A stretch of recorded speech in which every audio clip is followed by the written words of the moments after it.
Hey, it's Chronologically Gaming, the only channel that's perpetually retro because we're playing every video game in order of release. This is it. Let's go back in time, play everything that's possible, and then rate them. This is November 1982.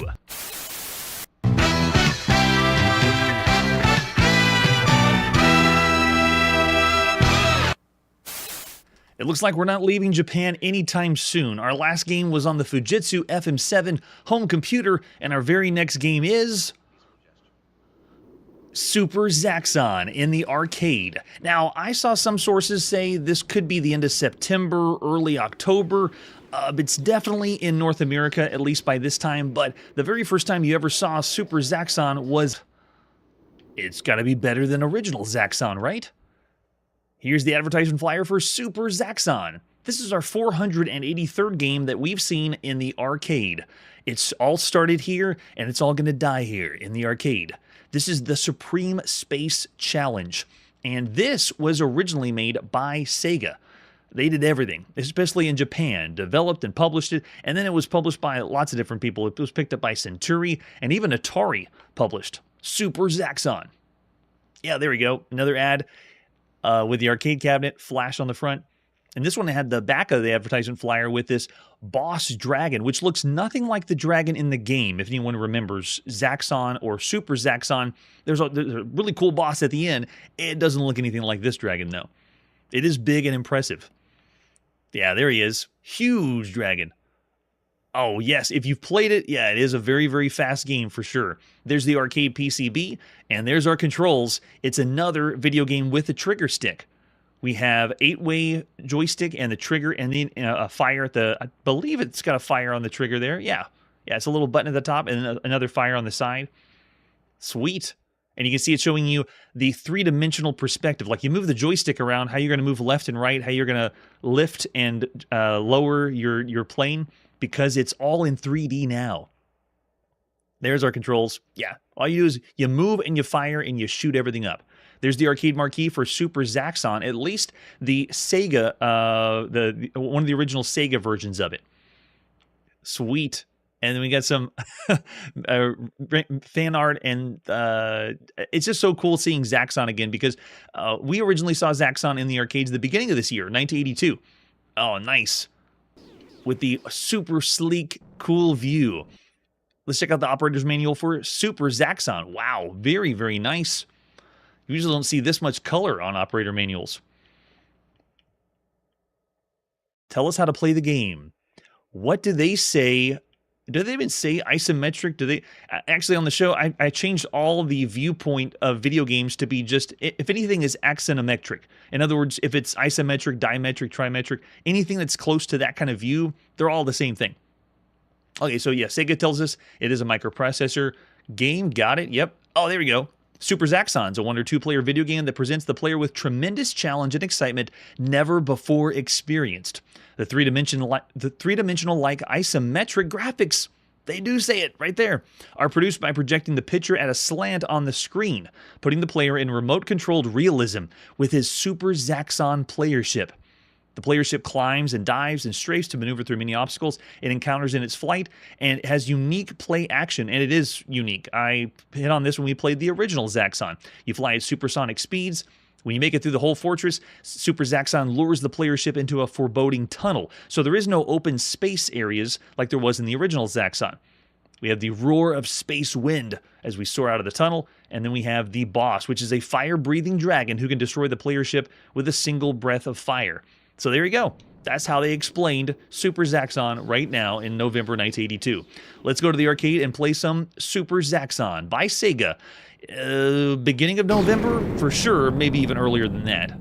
So this one is by Sega, and man, we have a lot of games we've seen. This is the 36th game that we've seen Sega do in the arcade. And I just want to give you the full spread right here of everything, the marquee and also the controls down at the bottom. This is where the trigger stick would be showing you how to move the ship around, because all this is new. And in the attract mode that we just saw, they just got blown up. And we have seen Zaxxon come home. After the original Zaxxon was on the ColecoVision that we've already seen. It was on a handheld by Bandai, and then it came to the Atari 2600, but we kind of discussed that it really wasn't true Zaxxon on the Atari 2600. It was a whole new thing. All right, so here we go. The shoot 'em up that we want to see. Let's zoom in. So we just see the game itself. There we go. If you do a 2-player game, it's hot seat multiplayer. Ready, set, go. Oh my gosh, it is so fast. There is also way more things going on. Down on the bottom, there are looks like turbines that are being that are shooting things out and missiles up. But if you can survive, you make it to the tunnel, and then it goes to the next area where they introduce a new enemy. There it is, the mine layer. And essentially, you cannot dodge the mines. Once the mines are laid, you have to just get out of the way, left or right of them. I'm amazed I'm surviving this long. There it is. I was waiting for the explosion. This is notoriously more difficult than the original Zaxxon. Oh yeah, look at all the deaths happening so fast. Wow, yeah, it's crazy fast. You need to know the isometric perspective. You need to know the view, the controls very well to move left and right. They are being a little generous because we have these checkpoints, but this area is meant to be very, very difficult. So we made it past the tunnel. You can see over on the far left, they still give me the gauge of how high and how low I am. Barely made it through there. Looking pretty good. Oh, didn't make that. Man, no, it's so cool. I'll say what I said before. When we saw it originally in the arcade, this feels like 3-dimension. This feels like a true 3-dimensional game. This feels like it's something from the future. It's awesome. If you go too low, though, you get blown up like that. I am playing on what's known as free play, so we're just going to continue to die over and over and over again, but we won't be starting at the beginning. This is not a free-to-play game, so you cannot continue by putting in money. You have to be good enough, if you weren't doing a free mode like I am now, to get to the end. So the reason why it's still going is just because it feels like we have infinite number of lives to just keep trying over and over and over again. Because I wanted to show as much as I could for the game, but yeah, we're going to see this ship explode a lot. And the level design has changed up. Very, very difficult there too. Here it is. The boss. The dragon it looks more adorable. It doesn't really look like a scary dragon. Congratulations. Hey, they already know how to spell congratulations right now in November 1982, so what happens later? Why do we get congratulations later? Ah. Does that mean we have to go? Oh, we still get to try again. Nice. I love this double boss mode. Whoa, he's got homing fire breath? Gosh. Is the dragon leaving footprints behind? Oh yeah, we gotta be able to blow him up. All the way. Yes! Get another bonus. Good. Good shoot. Going on to the red. Blow him up. Oh yeah, he's shooting two at once. It's like they hit me a little bit, then they fly off. Okay, we're done. That's enough for now. And then we're still going. This game started so fast and so difficult that I don't see the game getting faster as we go through the different loops of the game. I mean, look how much is happening on the screen. This is the pro version of Zaxxon. Oh, that's right. Nice, Marshall. Appreciate the tips. Since this is a game showcase on this show, please, everyone that's in the live chat, you can spoil as much as you want. Say as much as you want. You can backseat, do it all, put it all in the chat, because I'd like to capture as much as possible, because I have notes that I'm referring to for as much information or history on these video games. But if you know more, if you know tips and tricks, if you know Easter eggs, everything, put it all in the chat. I am having a blast. This is so good and so much fun. 2,000 bonus points, awesome. So if we weren't playing on free play, we would be dying a lot and starting over at the beginning rather than repeating what we have now. Oh, I didn't do it. Nope, not gonna happen. Wow. Even though the screen's moving very fast, I have very well done control of the ship. It feels so good. I'm also using my shot to help me. That's a tip to make sure you can fit through the smaller spaces. Look at this. Look at this smallest little area to fly through. Wow. Man, but it's satisfying when you make it. Feels so good.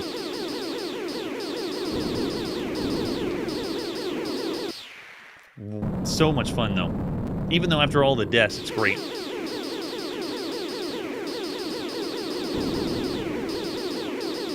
If you wanted to be a pessimist, you could say this is just the same as any other shoot 'em up. It just has a different view, but I would argue because of the different view, they had to switch up the way you control your ship, and since they do the control so well, that's also why this succeeds. It's awesome. And you notice that we have infinite lives with the free play, but they're allowing us to continue where we left off with checkpoints. But eventually, when you do run out of enough, you have enough deaths and you run out of lives, then you're going to have to start all the way over again. That's right, Charlie. I would have said the exact same thing.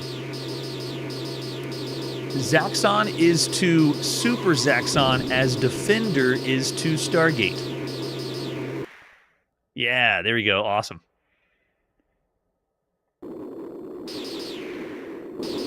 Look at that. Man, yeah, they're switching a few places, making it more difficult to fly through, but I don't think they're speeding it up. I can't tell if the scroll speed's going any faster than it was. It was already crazy fast. Yeah, exactly. And they released it in the same year, which is smart. You know, if you were a big fan of this in the arcade and you were a pro of the game playing over and over again, it's like another way to put this is Rally X. We played Rally X and I really enjoyed it. Soon after that, we saw new Rally X. It was still just as impressive. It was just more of it, more difficult and harder. Same with Defender and Stargate. Whoa. Oh man, yeah. If you don't like the speed, you could rate it lower than Zaxxon. I said Zaxxon was 5 stars of all the games you could play in all the arcade. Oh man, these missiles are tough. The homing ones, yikes. Once we make it past it, though, it's got to get. Oh yeah. So I'm now referring to this view as axonometric projection instead of just isometric, because there's lots of games that take a viewpoint that's isometric, dimetric, or trimetric, and all of those are just considered axonometric. So I'm just going to refer to it as that, since we played a few games that are like that. This one is the 17th game that has any view close to that. Oh man, the mines are all over the place now. So we've already seen this viewpoint with several games, but it's still a very fresh idea. It's also a little difficult to program for, but it's going to be catching on quick. Home computers are going to want to be copying this view for video games, and we're going to see a lot more. Whoa, yeah, so many mines are being laid down now. Wow.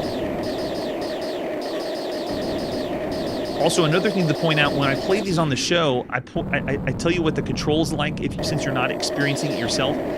This game uses a relative control scheme, which means based on where your ship is, you are climbing and diving as if you're controlling it as a joystick, and it's based on your position. So I don't move the joystick up and then the ship goes up. When I move the joystick up, I actually am moving the ship down as if we're flying a plane, and I think, yeah, we're going to crash again. Oh, man. Go. Nope. Still didn't do it. Yeah, Super Supreme, good shoot. I'm already seeing ratings being thrown out there. They're all high. Is anyone in the chat not a fan of Zaxxon? Do we got anything lower than 4s? Because whether you're a fan or not, I mean, if you like shooters, this is excellent. This is top tier right now in November 1982. And replayability, I could sit here and play this game the entire show. For the whole episode, that's what I would want to do. I'd want to get better. I'd want to fine-tune my skills. Every time that I explode, it doesn't discourage me. It makes me want to try harder and do better. Plus, these tight corners and the small holes to navigate through. It is so cool. Oh, that's a good point. Yeah, since we play lots of different genres here on this show, there's plenty of people that are not into a certain video game, but you can still appreciate what it's doing compared to everything else that's out there. Yikes, this is crazy pro level. We need to go to the arcade more. There it is. Nice. Nope, didn't get low enough. Wow.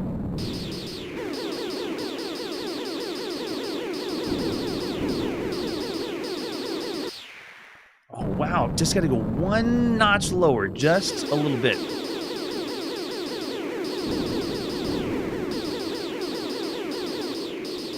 There it is. Sweet.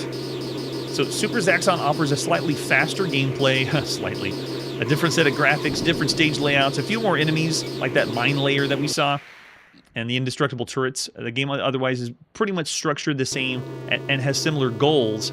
It's just like a harder game or an upgraded game, if we were to think of it in a modern sense.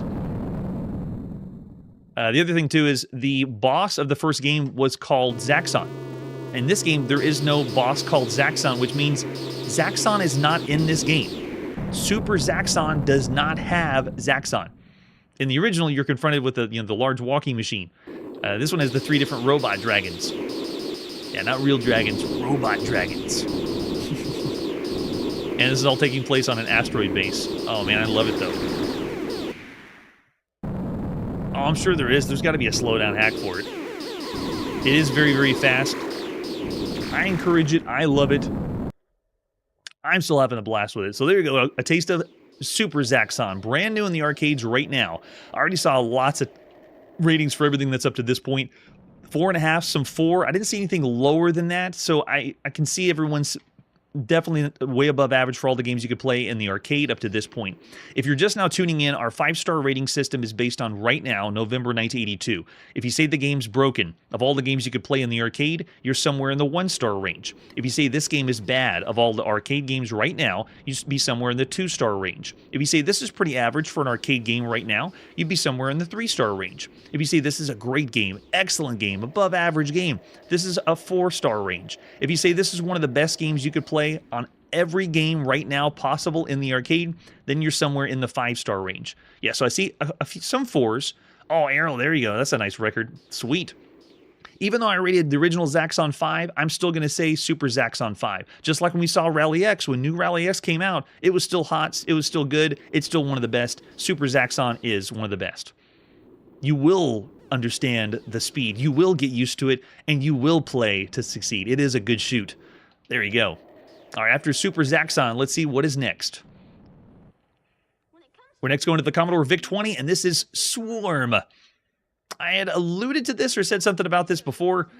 Swarm is another game that was published by Tronix.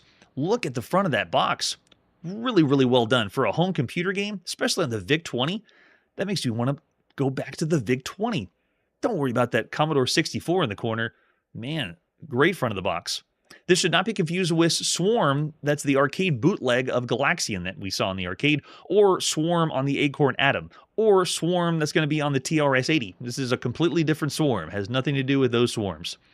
Too many things swarming, but I applaud the front of the box. Do we have any other artwork for Swarm? No. All we got is a screenshot. That's it. No manual, too. We're going in blind. Let's pop in and play some Swarm. This is Jimmy Huey and Dragonfly, the beginning of November 1982. Way to go, Jimmy. Another game by Jimmy. I'm going to fast forward through the load, and then we're going to fast forward through another minute and a half of loading. Don't you love it when video games load so that you can get to the loading screen and then that loads? That's the experience of the Commodore VIC-20, at least for some of the games. All right, there you go. Tronix, very nice.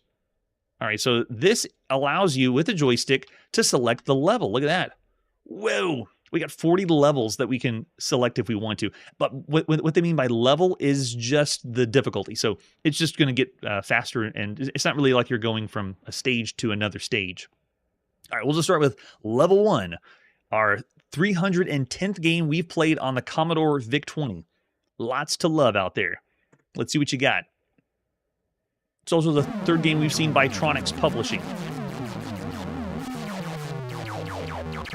Whoa, interesting. So, yeah, I'm able to move a little more freely left and right. I am the humanoid down at the bottom. It is a cacophony of sound, and that's what we've heard a lot on the Commodore VIC-20.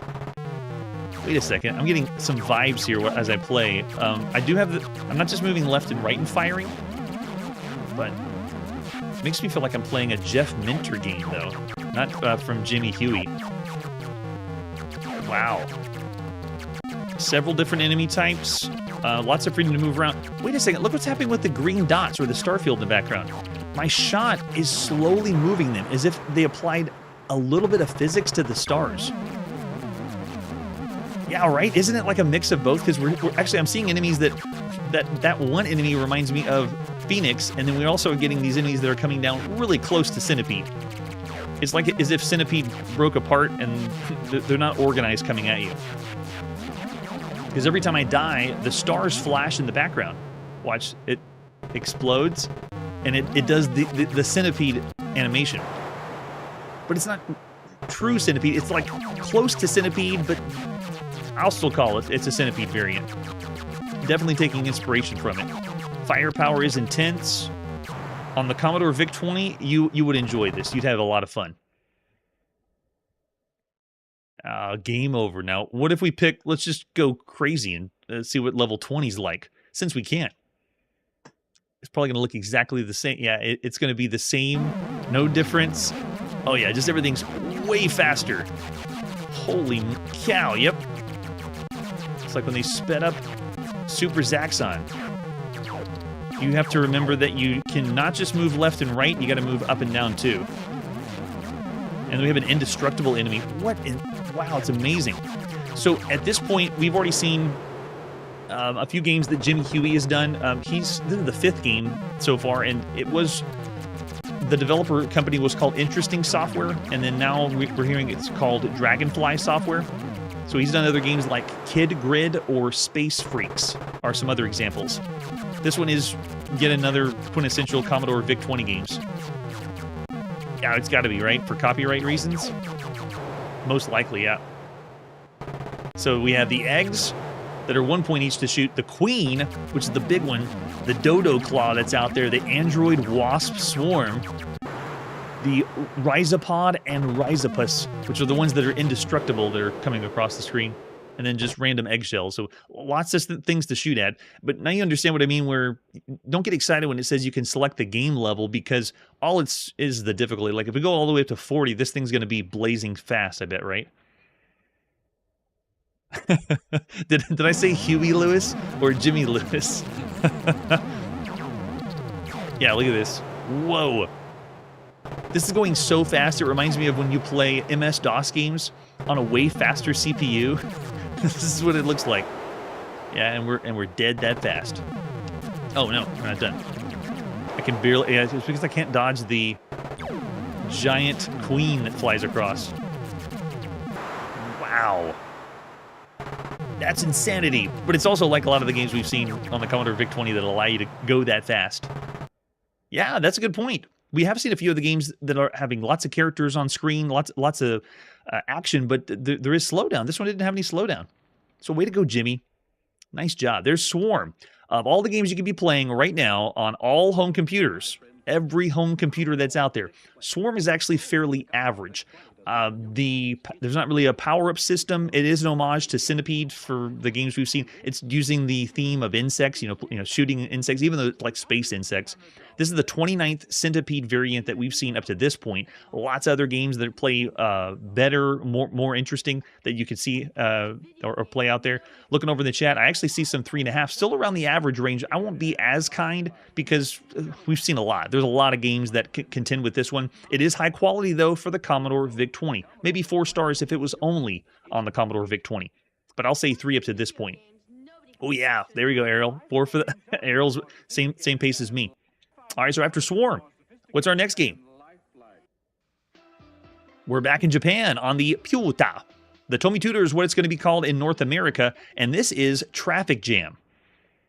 We're going to see both Tomy Tutor and Pyuta all in the same place. Let's start with the box. The first box that ever came out. That's what I'm talking about. On the Pyuta, they made Traffic Jam look right. The box is excellent, and we have a theme going on with the other titles on this home computer. They give you great artwork and then a little screenshot down in the bottom right. Very similar to like a Taito advertisement flyer, something like that. This game is only available for the Pyuta, or Tomy Tutor. This is the 6th game that we've seen on this home computer. It looks like a racing driving game, right? Oh no, it actually gives you the hint right there. We got oil that we're going to shoot out the back. Sweet. And like I said, the last time we saw this, it says 10 on the spine, but I don't know if that means the 10th one produced. You can see the copyright there, and then flip it over the back. We got examples of how the game is played. Screenshots, examples. We got a bonus that we can spell out to get bonus points. I am curious as everyone else. If you saw this one in North America, the box would look like this.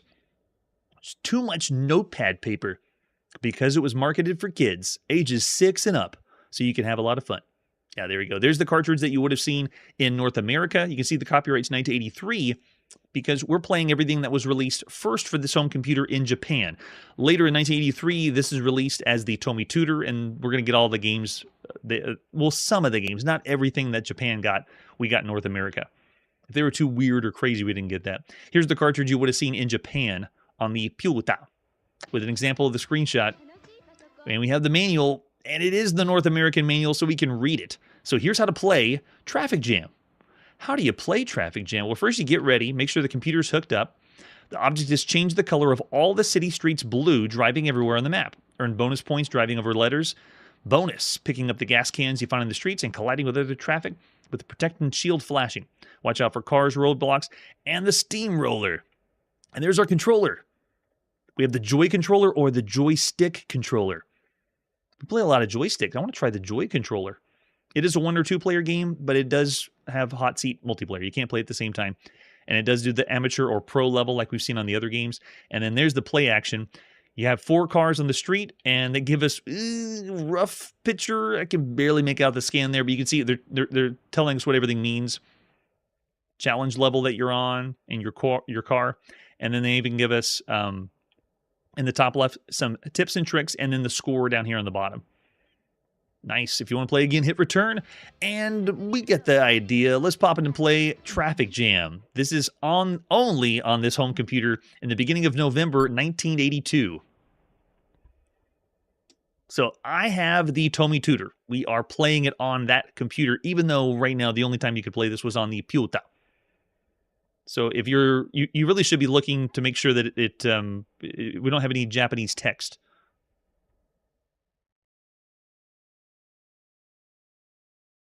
There we go. And it is 16-bit. Thanks, Marshall. We're going to be ingratiated with more and more Japanese video games. Need to prepare my larynx for that. All right, so the game begins with attract mode, showing what the game is, and first person in chat that wants to call out what it is, go. I'll be revealing it soon. It is an arcade maze game. It is the 297th game we've played. That's a top-down maze game, like Head-On and Pac-Man. All started back there. All right, so if you do a two-player game, you're going to take turns, so we'll do one player. And we're professionals here. Well, actually, no, I'm going to do amateur, because I usually played pro on the other ones. I'll be amateur so we can see a little bit more of the game. You got it, Kun. That's the one. So you spell out bonus. Uh-oh, I hope I don't have to spell it. Since we're playing it as a kid's game, I don't know if we're supposed to spell it correctly. So I'm playing as the orange vehicle.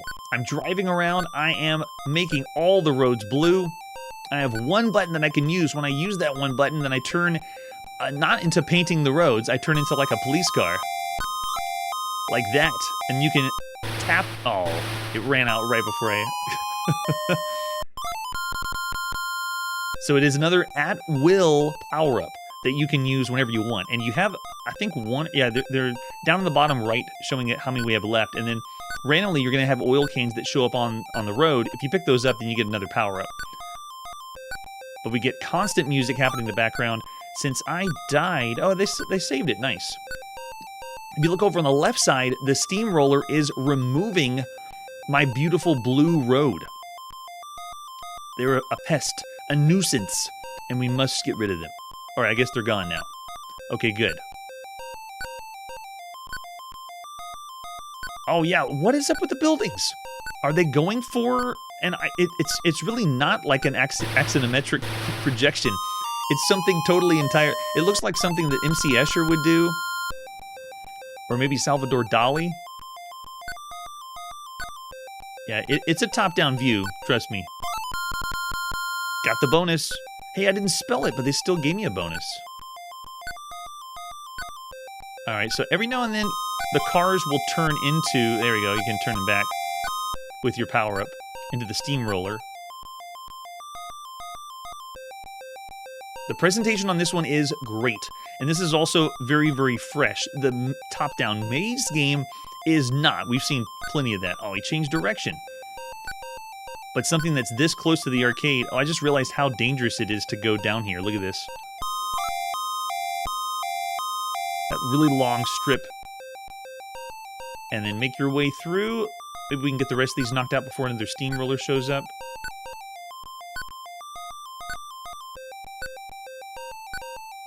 But this is very fun to play. If you experience this in the arcades, this is the very first time that you could play a game that is based on Make Tracks or Crush Roller. We actually play both. We play Make Tracks and Crush Roller in the arcades. I have to go get this one. I'll just come back for the others. If you see the star or that little asterisk on the road, you can't touch it. It's blocking our path. So there we go. Finally, it picked up. Let's go back here. If you play on the pro difficulty, everything just moves a lot faster. And that includes the steamrollers, which means you're going to have a hard time getting... Let's knock this out. Oh, I don't have any more? Whoops.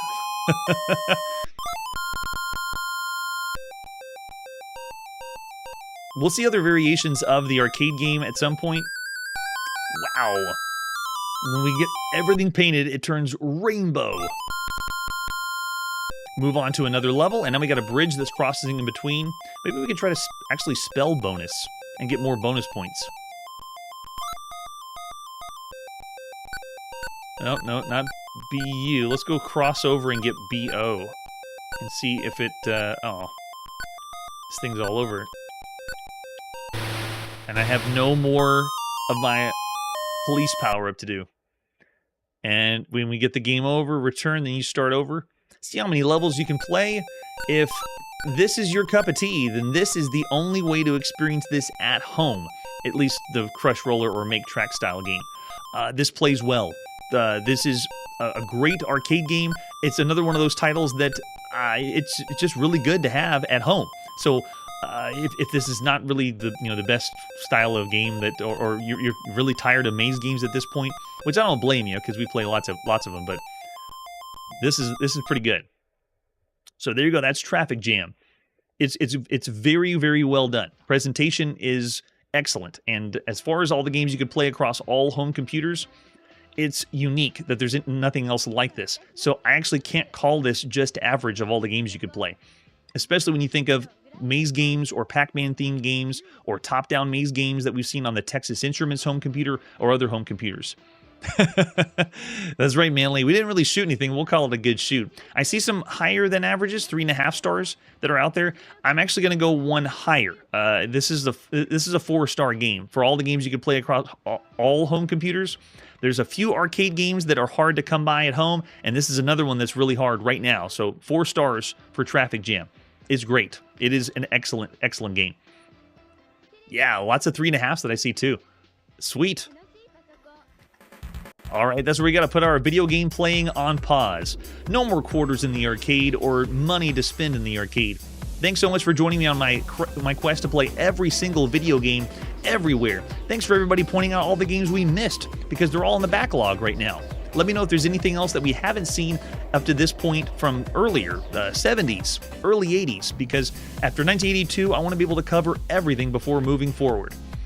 Next time on Chronologically Gaming, Datamost creates the best way to play Tempest at home.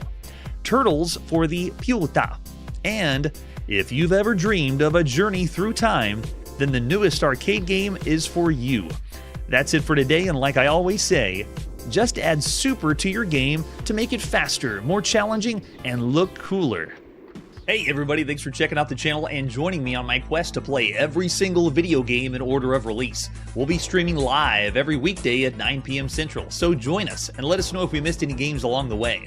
This video would not be possible without Launchbox, RetroArch, and MAME. Tell all your friends there's some crazy guy named Chronologically Gaming trying to play every single video game. We have links down below that'll send you to places like our Discord and Patreon, and one that says all the video games we've ever played. If you go there, it's a list of everything, and you can click right to the game you want to see. Chronologically Gaming is the name to look for. We are perpetually retro, and we will catch you next time.